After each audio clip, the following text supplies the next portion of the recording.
اب یہ حضور کی ایک پیشن آپ کے سننے کا دیکھیں نا اپنا انداز ہے.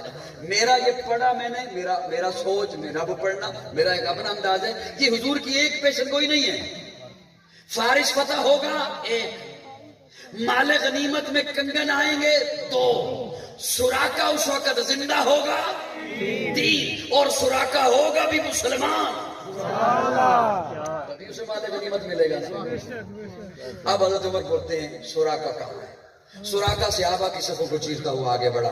حضرت عمر فرماتے ہیں سراقہ یہ کنگن ہاتھوں میں پہن اور ہاتھوں کو فضا میں لہرا تاکہ ساری دنیا کو پتہ چلے میرا نبی سچا ہے. نبی کی پیشن گوئی ہوتی ہے. اس بے ایمان نے بھی ایک پیشن گوئی کی، کئی کی بلکہ ایک کیا. ایک پیشن گوئی اس نے یہ کی کہ میری تدفین یا مکہ میں ہوگی یا مدینہ میں ہوگی.